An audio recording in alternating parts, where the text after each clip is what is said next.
Hello to all my guys, gals, and non-binary pals. It is Wick back with another Wicked Weekly Windup. And this time we are on 21. We are just a little bit, we're about a month away from the movie, but a month and a week. Man, I just don't even know what to say. I'm getting kind of excited. Like, one of my friends in our Discord was talking about it a little bit ago. I was like, oh my gosh, I'm so hyped. And I'm like, stop talking about it. Stop reminding me. Because I know tickets are probably going to go live in, we'll say a week or so if they haven't already. So I'll definitely be getting mine. I hope everybody will be getting yours.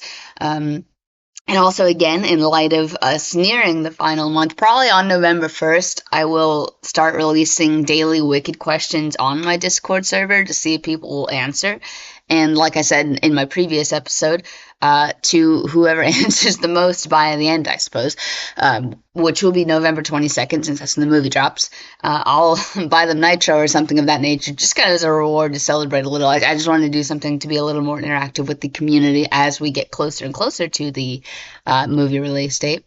But that's really the only announcement I had this week, as you can see by the title. Well, maybe you can't guess by the title, but this will be another Wicked analysis video, this time of the character Galinda/Glinda.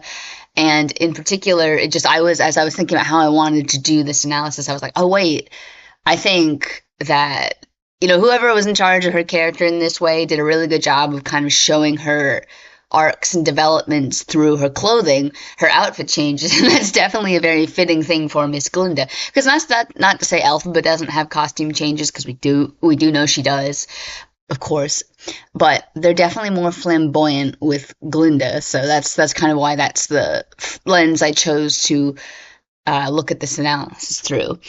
So, and that's also why you see I have a PowerPoint today instead of just my face or anything of that nature, because this time it really would be beneficial for me to have pictures on screen. So without further ado, without me rambling anymore about Discord or, the summary of the video, why don't I just get into it? Because, of course, as we know, when Wicked begins, timeline-wise, Glinda is just a young, up-and-coming shiz student, first time away from home, very exciting. And, of course, she wears pure white to epitomize her innocence and goodness and beauty. Because if you guys notice, and even though the picture is not here, during stuff like What Is This Feeling in Dear Old Shiz, and just any time in Shiz, there's a lot of blue outfits, which imply that the predominant shiz, and I mean, you even see that in the logos, the predominant shiz color is kind of like a navy blue and white, and Glinda kind of went the opposite, where she's wearing the kind of, we'll say, sub-color as the main color. But of course, that's just so we get better visual contrast with Elphaba, who, by contrast, is wearing, like, completely blue. She's got that trench coat looking thing. And unlike all the other students, including Nessa and Bach, for example, who have blue and white stripes, Elphaba and Glinda very much take, I am this, I am that. There is no overlap, sorry. And that's just what I thought was really good, because it does highlight kind of Glinda's newness, her fresh-facedness, her excitement. Like, look at that smile. But even down, though, also, again, to that kind of prissy, oh, I'm so perfect, pure white, innocent snowflake. And because, I mean, literally the only blue on this particular outfit are the very tips of her shoes, and even her luggage is gold and white with her name on it. Well, her initial on it. But as we see, the next time we see Glinda in shiz in a new outfit is time for the Ozdust Ball, and she's in her iconic popular pink dress. And I just like this one because, I mean, dude, it's where we get the famous pink goes good with green. And not only that, but, in the 1939 film, Glinda was very pink, like not just her salmon pink dress, but even her kind of reddish hair. So seeing Glinda in pink, even though it was not this shade in the 1939 film, is sort of like there we go, that's the girl we know. Because in particular, too, it's funny, they made her blonde in this, but again, the 1939 movie, she is definitely not blonde, at least not like this. But of course, you got this very girly, feminine, the skirt, the frills, kind of short, with strapless. It very much is what you'd expect a pretty partying college student to wear.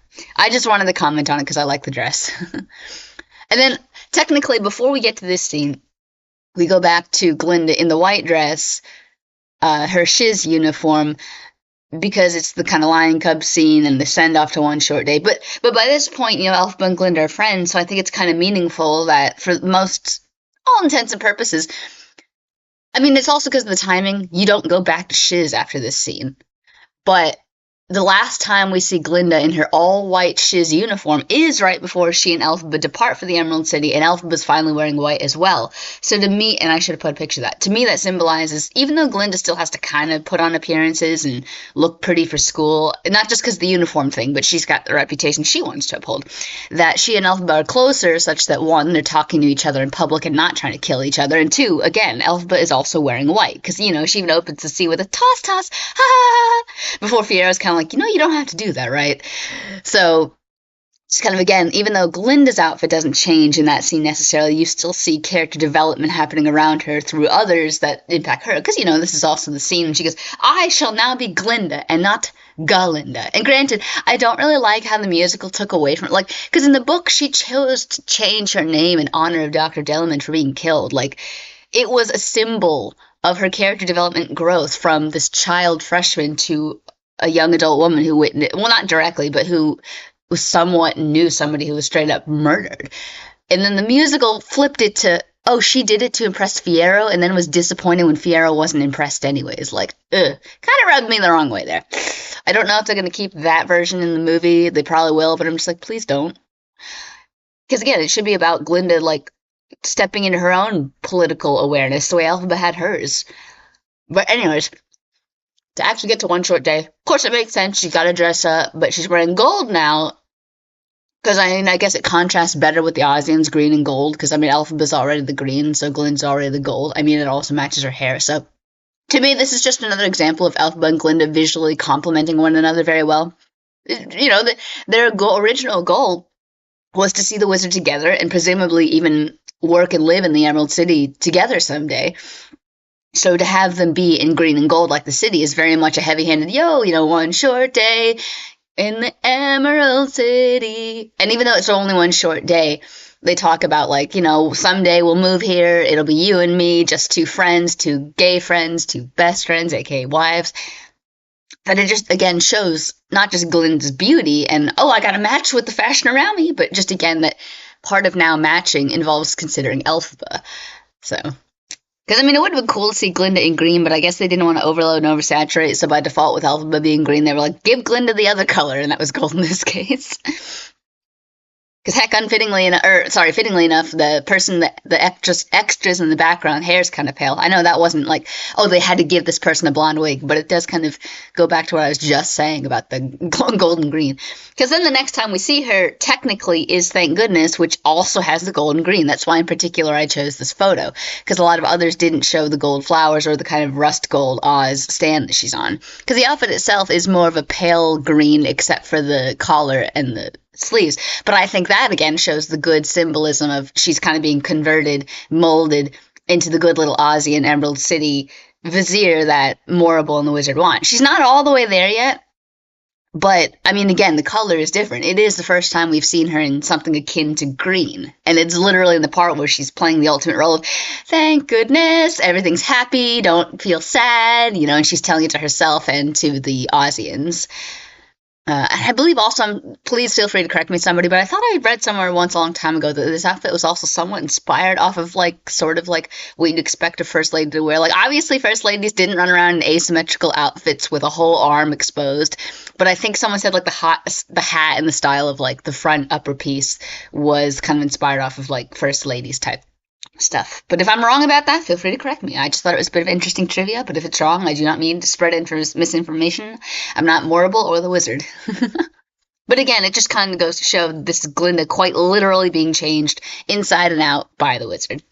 Because I have no doubt this is a mandated uniform. Because I'm not saying that uniforms in themselves are signs of control or sexism or abuse, but they're often a great metaphor to show that someone's no longer able to dress as they wish. Because, to go back to the shiz thing, you think about it, Fiero was a daredevil and he rolled up in his red outfit and didn't really wear a shiz uniform. At least not until the Lion Cub scene when he kind of tamed down a little bit because of Elphaba. Anyways, that's the Fiero analysis. This is Glinda. Because then we see, technically, there is sort of, I was looking through the pictures earlier, y'all. There seems to be a slight different dress in I'm Not That Girl reprise. I'm sorry if I said that word wrong. I didn't put a picture in it because it's so similar to the iconic Glinda blue bubble dress that we see right here with the even equally more iconic Kristen Chenoweth. that I kind of quote unquote combine the two. But to me, again, that's not the point. She's being dressed by the Ozian palace now.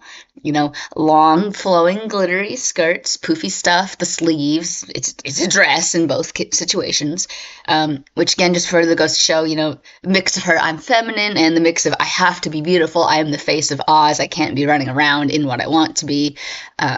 But again, it just shows really, again, like the change. Like, think about how different this dress is from her Shiz uniform, which is plain and mostly unadorned. And now this thing is colorful, different shades, different layers, different glitter all over it. Like, it just shows how she's literally kind of gussied up. And now some may say, hey, look, it's a sign that you've been promoted in the world. You're moving up in the ranks. Whereas others would say, oh, it's a symbol of her getting, like, kind of bogged down by the shiny.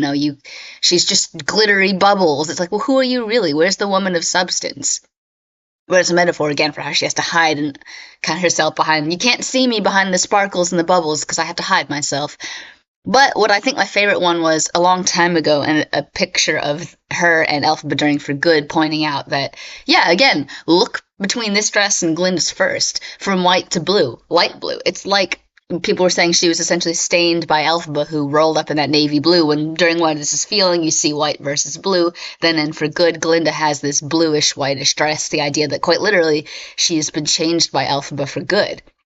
And I actually was like, see, that's the only reason I could accept Glinda having a blue dress in this, because y'all, look at this. I really wish that Act 2 Glinda had a dress more similar to the 1939 pink version, because I low-key feel like we're in the Sleepy Beauty, make it pink, make it blue, make it pink, make it blue, and then Elphaba's, make it green, JK. But even though we didn't get that dress and silver crown in the stage play, as you can also see by the pictures on my screen, it does appear as though Ariana Grande may be bringing back that kind of pale pink. And I'm like, yes! Because then that's just, to me, like a fan servicey kind of shout out for me in the movie. And I mean, ayo, pink goes good with green. I do like the blue symbolism now of her being changed by Elphaba. And the dress is very pretty, don't get me wrong. But I'm biased for pink, especially because, think about it, you guys. Pink is an offshoot of red, and red is opposite on the color wheel to green. It's like that's why they go well together, is because they're opposites. They complement and contrast each other. So even more very heavy-handed symbolism of the Elphaba-Glinda dynamics and relationship. But that in particular was, again, just kind of the transition of Glinda's character through clothing. Because, one more thing I even forgot to mention. I like to see, in many ways, here we'll go back even to the One Short Day slide, Elphaba and Glinda as starting on the same path, but then going in opposite directions. Or both of them have good hearts and want to change the world for the better. But while Elphaba goes the route of, screw it, I have to defy the system 100%, I'm out of here. Glinda's more like that, we have to change the system from inside, play by the rules, and then change them. So that's why she stays behind and rules from Oz and tries to win people's support through her kind of speeches, whereas Elphaba, again, goes rogue and presumably battles on the streets. I think it's an interesting show of how there's two different ways to approach civil rights movements, and both of them have pros and cons. Because I'm just going to make a quick side note comparison to, say, Malcolm X and Martin Luther King Jr. during America's civil rights movement in the 1960s. Because Martin Luther, I mean, he was way more than just, well, I have a dream. But we've very much kind of whitewashed and watered him down to the friendly guy that just wanted to see young black boys and girls sitting alongside and holding hands and playing with young white boys and girls on the school grounds. Whereas Malcolm X was known as the fiery, okay, that's it, I'm tired of being here. All of us African Americans need to go back to Africa and get the heck out of this awful country. We need to reclaim our roots. And I'm not saying one is right or wrong, but the sense that two guys with the same goal are fighting in very opposite ways, and yet both left their impacts in ways that were somewhat necessary. And I see that as like Elphaba and Glinda in a way, where, again, I'm not comparing these two to Martin Luther and Malcolm X, but that sense of you got one that prepared the speeches and the public kind of press side, whereas the other was a little more like, F it, we're going to hardball this a little bit. And I just saw a really interesting contrast between these two characters, and I'm like, man, if they had stayed together as Glinda planned, who knows what they might have been capable of together. But I also see them as sort of needing to have gone their separate ways, because the strength in their relationship is their contrasting, because they complement one another. You have this weakness, I have this strength. So in a weird way, it was almost fitting that they didn't go together, because I think they were playing to their strengths. But of course, obviously, the separation's difficult to watch, because, in an ideal world, even if they had apart, maybe they could have kept in contact, like Glinda secretly being like, Elphaba, how's it going on the animal rights front? And Elphaba being like, hey, think you can like pass this new bit of legislation? There's some people down in like Quawks out here that need, more funding for something. It would have been so much cooler to see. But admittedly, it is a little more realistic to see the two kind of split. Glinda becomes blue, which is the opposite of her pink, showing again another shift. Elphaba, gets the black witchy robe, symbolizing her shift into what she perceives as I'm evil now, so I have to dress dark. But yeah, that was just again kind of my analysis on Glinda and a little bit of Elphaba through the changes of the color and the clothes of the character. I will now wrap this up just because I noticed this is getting longer than I thought it would. Because as it always goes, I think I won't have enough to say to fill the time. But the analyses, there's just so much to talk about with Wicked that I always wind up with more to say than I thought. So for now, that will be all from me, and I hope to see everyone back next week. But again, remember, please do join my Discord. I'll put the link in the description because, like I said, come November 1st, I do want to do like a mini Discord competition. So I just want to make sure I get as many people in there by November as possible. But that will be all for now. And I, again, hope to see everyone back for the next Wicked Weekly Windup in 7 days. Bye.